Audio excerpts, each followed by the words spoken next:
Dans cette vidéo, je ne vais pas vous parler des lieux les plus connus du Maroc, mais de destinations moins prisées ou moins renommées, mais qui mériteraient de l'être beaucoup plus. Bon visionnage.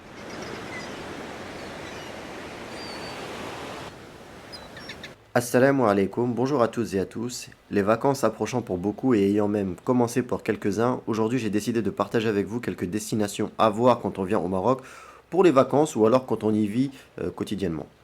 On commence directement. Djebel Toubkal. Oubliez les destinations touristiques les plus connues de Marrakech et rendez-vous du côté des montagnes avec Djebel Toubkal. Bien que le massif du Toubkal soit très connu pour être le point culminant du Haut Atlas, sa visite touristique ne l'est pas autant. Et ne vous inquiétez pas, je ne vous parle pas de grimper cette montagne, mais de visiter les différents trésors dont regorge cette zone. S'étendant sur près de 39 000 hectares, le parc national du Toubkal se situe à 70 km au sud de Marrakech. D'une exceptionnelle biodiversité, ce parc accueille de nombreux visiteurs qui peuvent y découvrir des plateaux et des falaises qui alternent avec des gorges où s'écoulent des rivières aux eaux cristallines, assurant l'irrigation dans les vallées et les plaines du Piémont. Je vous assure, c'est magnifique. Vous pourrez visiter le lac Takarkous ou même le plateau de Qirq. Pour les plus préparés physiquement, vous pourrez également organiser une randonnée dans ce massif du Haut Atlas. Bien entendu, ne faites jamais ça seul. De nombreux guides et tour opérateurs vous proposent ce type d'activité pour vous accompagner. Toujours proche de Marrakech, vous avez également la possibilité de vous rendre dans le désert d'Agafay. On pense souvent que pour voir le désert au Maroc, on doit se rendre tout au sud, au Sahara, alors qu'il est également accessible à Marrakech. Le désert d'Agafay est une oasis du désert située juste à l'extérieur de Marrakech, où vous pourrez au cours d'une excursion vous balader à dos de chameau dans ce désert rocheux. Explorer les villages locaux et surtout profiter de vues époustouflantes. Est-ce que vous saviez qu'il était possible de voir le désert à 2 pas de Marrakech? Si oui, dites-le moi en commentaire. La ville de Fès. Si vous recherchez l'authenticité au Maroc, Fès est la ville qu'il vous faudra voir. Exit les stations balnéaires et les lieux dénaturés. Fès est une ville qui a su garder toute son authenticité à travers les années. Son architecture est restée inchangée et on peut y voir ce qu'on appelle le vrai Maroc. De nombreuses galeries y sont toujours présentes. La Médina contient encore des tanneries. Elle est d'ailleurs intitulée la plus grande médina au monde. Entre le marché Talah Kebira ou la Medersa Bou Inania, le musée Nejarin ou encore le souk de Najarin, vous trouverez de réels lieux authentiques à Fès qui n'auront pas été dénaturés par le temps ou par la modernité. Dakhla, ou aussi appelée la ville du vent. Dakhla est probablement la future station balnéaire du Maroc, mais en attendant, elle est encore préservée des millions de touristes qui affluent dans les autres stations balnéaires. Elle est surtout connue par les sportifs nautiques qui raffolent des plages de Dakhla pour y faire du surf, du kitesurf, etc., autres activités similaires.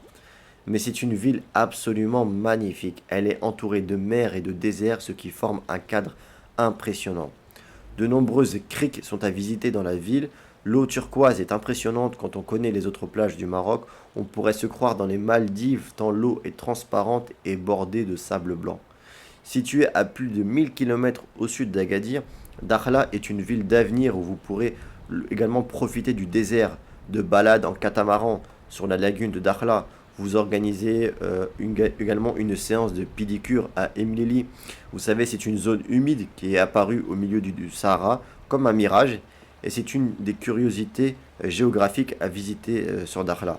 Les bassins naturels sont peuplés de poissons qui se feront un plaisir de vous débarrasser de vos peaux mortes. Si vous n'avez jamais été à Dakhla, vraiment je vous invite à vous y rendre, c'est magnifique et également en termes d'investissement sur le long terme, c'est une ville d'avenir.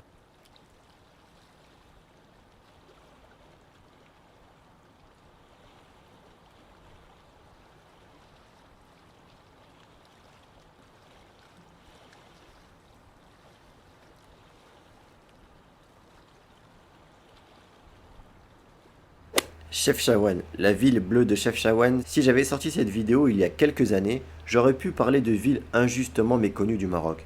Mais depuis quelque temps, sa popularité grimpe en flèche et elle est de plus en plus visitée des touristes.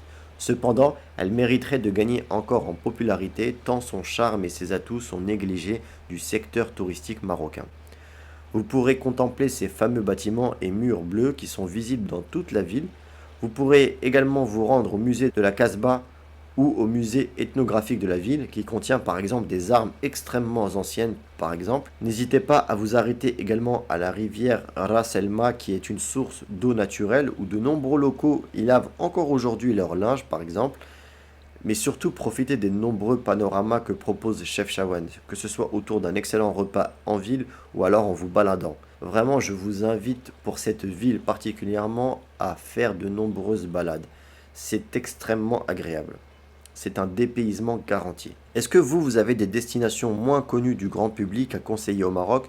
Je suis encore novice dans les trésors que contient ce magnifique pays, donc si vous avez des lieux à me conseiller, je suis moi-même preneur. Et si vous avez aimé cette vidéo, n'hésitez pas à laisser un like, à vous abonner à la chaîne. Merci de m'avoir suivi. Si jamais vous vous rendez dans l'un de ces lieux, dites-moi en commentaire ce que vous en avez pensé. J'ai hâte de voir vos retours. Je vous dis à très bientôt, Inch'Allah. Assalamu alaikum.